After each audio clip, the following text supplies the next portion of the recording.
good? It's Dr. Mario Wallace with the second part of this strategy management series, in which this lecture is about the strategy map. Before I get into this second part or the second lecture, I want to just talk more about the first lecture, which just give you an overview, which the topic was the ADDM model. The ADDM model is a concept that came from a qualitative research study that I conducted at an academic medical institution when I was managing the Office of Strategy Management, as well as, prior to managing the Office of Strategy Management, I was working in organizational development, in which I was helping to manage a leadership institute, in which I facilitated the strategy management parts of within the institute.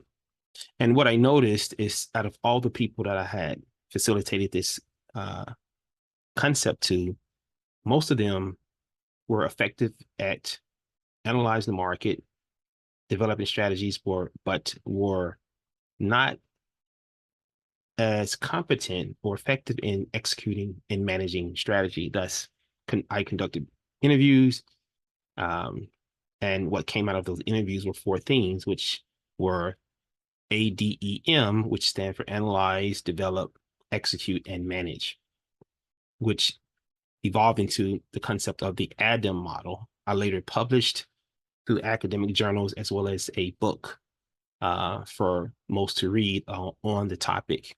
I went on and started to do consulting, where I consulted many large institutions, academic medical institutions, community health centers, as well as in higher ed, strategy management sessions using the ADDM strategy management model. The model consists of 4 phases and multiple drivers. The drivers come from one of the most successful tool that came from the Harvard Business School, which is the balanced scorecard.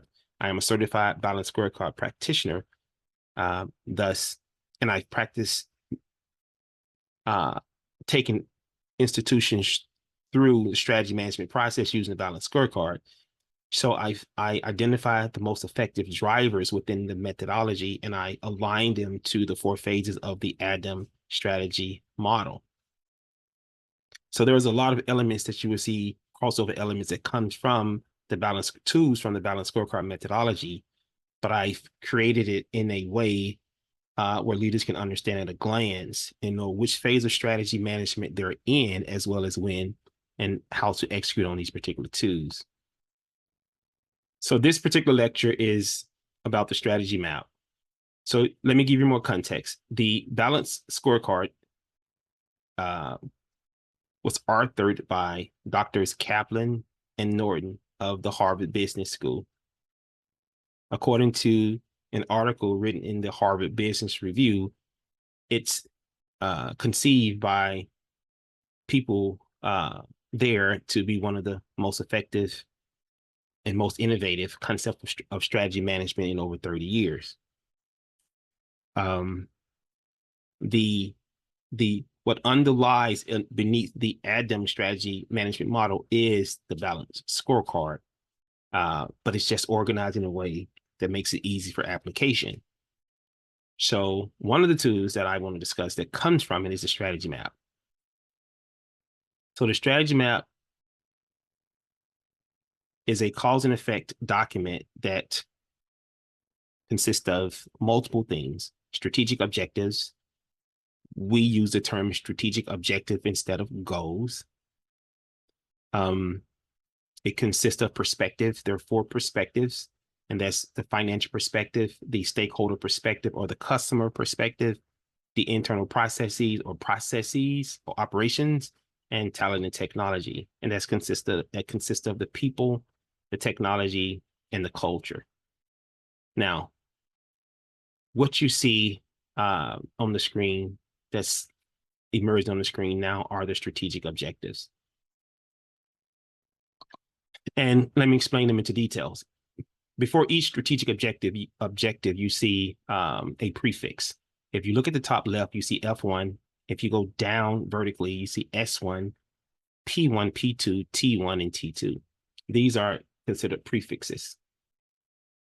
The prefixes are designed to align the actual strategic objective with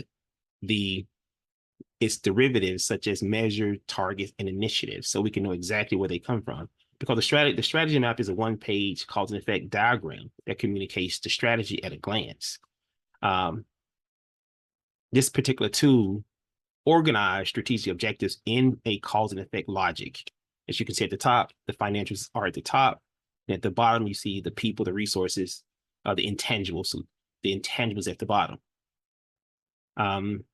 If you look at it from a cause and effect logic, from the bottom, the objectives that are right above them causes those things to happen. So if we recruit and hire as T1 and align talent to the institutional strategy, then we can do the work of aligning HR planning with the institutional strategy as P1. If we can go up to S1, we can provide strategic support to business unit. And if we go up to F1, we can contribute to stakeholders' value. So the thing is to identify the prefix, write the strategic objectives that support the strategic vision, and align it according to a cause and effect manner. What I find mostly when I look at and I audit a company strategic plan is that the talent and technology perspective, it doesn't really exist. So we're not looking at how do we align the people, the technology, and the culture to the strategic plan. If we have both a strategic plan and we have a cultural strategy that are not aligned, then we have what we call competing priorities. One will compete against the other and cause certain strategic initiatives not to be executed. So this has to happen simultaneously. So not only is this a cause and effects document, it's a communication tool. Everybody in the organization should have a copy of the strategy map. They don't need to have a 30-page book to walk around and understand the strategy. They need to have a copy of the strategy map and to be able to identify which of the strategic objectives on the map that their work is responsible for as it relates to executing. So a good test of this is to just enter into the organization, walk around, identify anybody in the organization, ask them about the strategy map, and ask them which strategic objective on the map do they support. This is a good test of whether the strategy was spread or diffused across the organization effectively. So again, we have the strategy map and its strategic objective, its perspectives, as well as its strategic themes. So let me talk about that for a second. As you can see here, under internal processes, you see business unit focus and you see staff focus, and it's separated by a dividing line. There are multiple, when you develop a strategy, you need to have a focus on the organization. And we call these strategic themes, but you can call them pillars. What are the pillars of the organization or the pillars of the strategy? The pillars can be multiple things. It could be if you have if it's an academic medical institution, it could be multiple things. It could be educational academics. It could be medical or clinical. It could be digital health, if that's separated from clinical, and it could be research. So it could be multiple things that we consider pillars that drive the organization. But whatever it is, we must identify the pillars and align the strategic objectives to the pillars and align the pillars in a way along with the objectives in a cause and effect manner. So in this one, we have business unit focus and staff focus. So the objectives underneath the 3 staff focus and the 2 business unit focus going down, those things focus on exactly what the strategic theme is. Let's talk about this for a second. So the strategy map is a cause and effect diagram. The top of the map identifies tangible assets. Tangible assets. So these are the value to the stakeholders, employer choice. We can tangibly quantify all of these at the top of the map. Maximizing return on human capital and maximizing HR costs. I don't think I mentioned earlier that the example strategy map I am using is an internal focus strategy map that comes from the human resources department. At the bottom of the map, we have intangibles. The only thing that make intangibles valuable in an organization is their alignment with tangible outcomes. And let me repeat that. The only thing that make intangible assets valuable in the organization is their alignment with tangible outcome. So let's talk for a second. The intangibles are the people, the culture, and the technology. So if you look at the bottom of the map, you have talent and technology, you have recruit and hire, build a staff, strategic competency and bench strength, foster a high-performing organization, invest in leaders, use technology. Those things have to be in place. The people have to be trained and educated. The people have to be developed in order to do the work, to align HR planning, to provide proactive workforce solution, ensure a strategy-focused organization, manage and enhance a world-class leadership program and optimize service delivery. The intangibles have to be developed, knowledge have to be enhanced, and they have to be aligned with the strategy to actually go out and do the work in order to be able to advance the strategy to achieve its internal processes, stakeholders, benefits, as well as financial outcome. So when there are what we call strategy review meetings, let me repeat that, we test to see if the intangibles are advancing the tangible assets. And this is how we test the actual strategy or the strategy map. If you don't have a strategy map, I don't know how you're testing these concepts, right?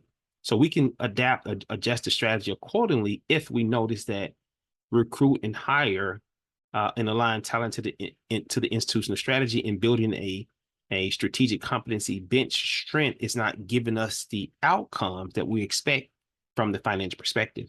If we don't see those outcomes, we can make adjustments accordingly, as well as any other intangible assets across the bottom.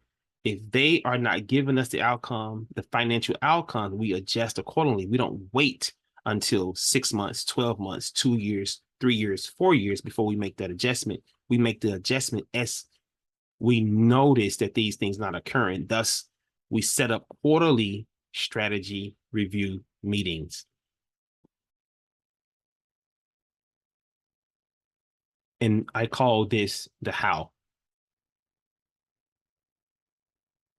Now, as it relates to each of the strategic objectives in a cause and effect manner, the objectives at the bottom